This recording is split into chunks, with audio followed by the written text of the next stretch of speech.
You know, if I had to sum up this movie in one life lesson, it would be if at first you don't succeed, try again.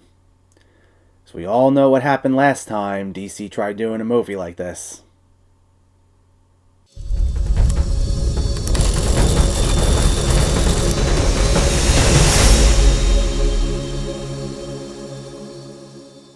Birds of Prey sees the return of Margot Robbie as Harley Quinn, who has broken up with the Joker after the events of Suicide Squad. She finds herself the target of every criminal in Gotham City without the Joker's protection. But that changes when she agrees to recover a lost diamond belonging to crime boss Roman Sionis, aka Black Mask, played by Ewan McGregor. And as she ventures through Gotham attempting to retrieve the diamond, she soon crosses paths with a few other individuals who have their own vendetta against Black Mask, which leads to a very unexpected team-up. The DC Extended Universe has been on the up and up in recent years. They were off to a rocky start with poorly received movies like Dawn of Justice and the aforementioned Suicide Squad, but they've since taken the things that worked best about those earlier movies and put them at the front and center of their more recent efforts. And as a result, we've gotten much better movies from DC, including Shazam, Wonder Woman, and Aquaman. This time around, they took arguably the best part of Suicide Squad, Margot Robbie, and put her at the front and center here, while also trying to recreate the manic atmosphere that they were attempting to go for with Suicide Squad. I like that DC went with this as their next movie, as opposed to trying to fast-track something like Green Lantern or The Flash. It was nice to get a female-led superhero team from female filmmakers. It's something that I don't think we get enough of in mainstream filmmaking. This was directed by Kathy Yan, this only being her second feature film, and it was written by Christina Hodson, who wrote the surprisingly great Bumblebee and is now actually working on The Flash next for DC. And what's ironic is that while the Marvel Cinematic Universe has been around for much longer, DC has beaten them to the punch with both the first female-led solo movie, that being Wonder Woman,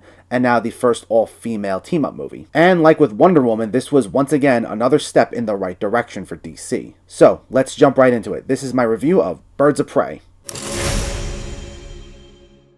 Like I said, Margot Robbie is at the front and center here, and like with Suicide Squad, she is arguably this movie's strongest element. Anytime she's on screen, her talents are not wasted. The movie requires her to be very physical, with exaggerated body language and constantly moving around every time she speaks, and it keeps things fast-paced and constantly in motion. Even in her narration, there's a lot of vibrant, colorful visuals accompanying it. Like, if she has an idea, there are a lot of animated light bulbs popping up all around her. Or if she runs into someone who she pissed off before, there's a lot of flashing text explaining who they are and what their problem with her is. This kept with the movie's very playful tone, which is something DC has been trying to move towards in recent years. They received a lot of criticism early on for being too serious, and they've clearly listened to viewers' complaints because here, they emphasize humor and having fun. This would constantly break the fourth wall and use a lot of energetic rock tracks, so it came off like a mix of Deadpool and Guardians of the Galaxy, so I appreciated that. Though, what I found interesting was that it used humor to mask that you're essentially rooting for a villain. Harley Quinn is likable because she's funny and technically is spending most of this movie trying to do the right thing. But something to keep in mind is that she does the right thing mainly because it's beneficial to her, not because she really wants to do it. She's mainly trying to prove a point that she doesn't need the Joker and she can stand on her own. But any opportunity she gets to cause havoc and destruction, she takes advantage of it. She'll blow things up repeatedly and she gets a kick out of it. Plus, there's another scene where she's trying to find someone and anyone who gets in her way, she shoots them with these dummy rounds that spray colorful confetti. And the scenes are played for laughs and it works, but they're distracting you from the fact that while she's not exactly trying to kill others, she's still taking enjoyment from finding an excuse to get into these violent confrontations. I will say, though, that the action scenes are very well done here. There's a very John Wick vibe to it. Harley Quinn is trying to get all of Gotham off her back, and she has to fight a lot of people between the cops and the rest of the Gotham crime world in these perfectly choreographed, rapid-fire back and forths, and those are a lot of fun to watch. And the John Wick comparisons make even more sense since they brought in the director of those movies, Chad Stahelski, on as a stunt coordinator during reshoots to punch up some of the action. There was also a great supporting cast, Journey Smollett-Bell giving the best performance of the rest of the team as Black Canary. Mary Elizabeth Winstead was also very funny, as was newcomer Ella J. Bosco, and it was also nice to see Rosie Perez in a major film role. I feel like we haven't seen enough of her recently. Ewan McGregor was fittingly over the top as Black Mask, keeping with this film's manic tone. Between this and Dr. Sleep, and actually having just rewatched the Star Wars prequels, they really highlight how much of an underrated actor he is. While this is a movie centered on morally ambiguous characters like Harley Quinn, Black Mask is considerably worse, and McGregor gives this violent, sinister performance that makes you really enjoy hating him, so it was a nice way to round out the cast. I'd say the big issue with this movie is that while it's titled Birds of Prey, it's really more of a Harley Quinn solo movie. They don't really team up until the end, which is understandable because in most team-up movies that's what happens. Like with the Avengers, they interact through most of the movie, but they don't come together as a collective unit until the final act. Though while something like the Avengers at least heavily featured each of its heroes and it balanced out the screen time among everyone for the most part, this focuses on Harley Quinn so much that it's to the detriment of everyone else. Like I said, everyone else is either really funny or they give a great performance, but otherwise their characterization is pretty weak. Everyone else's backstories are summed up in only one scene, and sometimes it's through just a few lines of dialogue, such as Renee Montoya or Black Canary. Huntress is really the only one who gets an actual flashback, but even then, it's only one scene. And that would have been somewhat forgivable had they at least featured these characters more often.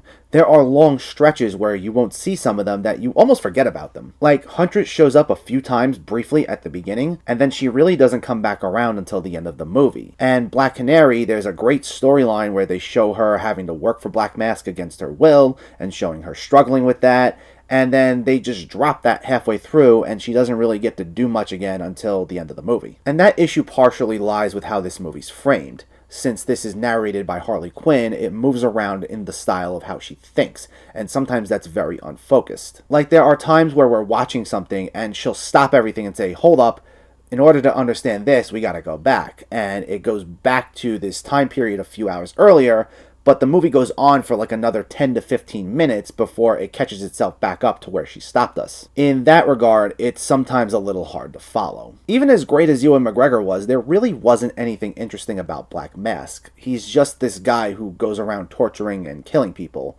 So yeah, by default you hate him, and Ewan McGregor's performance makes you like to hate him, but if you had to rely solely on the writing, he's actually pretty one-dimensional. And it's actually pretty disappointing when comic book characters are underdeveloped in a movie, because most of them have literally decades of history to pull from. I'm not saying that it's a strike against the movie if the characters aren't written exactly like their comic book counterparts. I'm all for taking liberties, and these movies should be judged in their own right anyway, but when there's minimal backstory for characters with so much history to play around with, it just feels like a huge wasted opportunity. DC has been doing much better in recent years with their cinematic universe, and this is yet another win for them. Due to its issues with characterization and storytelling, it's not as strong as some of their other recent efforts. I can safely say I liked Shazam, Wonder Woman, and Aquaman more than this one, but it's still a lot of fun. This is visually stunning, bursting with energy, very funny, and filled with some great performances, most notably from Margot Robbie and Ewan McGregor. I really enjoyed this one a lot. Birds of Prey gets an 8 out of 10. Definitely see this one, especially since it's a refreshing change of pace for not only DC, but for superhero movies in general. It's an all-female team of morally ambiguous characters with an R rating, and that's something we don't get to see much of in mainstream filmmaking. So supporting something like this would make it clear that we would like to see more of these movies, and I very much hope that we do. But let me know, did you see Birds of Prey, or are you planning to see Birds of Prey, and what were your thoughts? Was it your favorite DC movie, or your least favorite DC movie, or was it somewhere in the middle? And do you want to see more movies like this in the future? Let me know in the comments below, and as always, if you like what you see, please make sure to hit that subscribe button. Thanks for watching, guys. I'll catch you next time.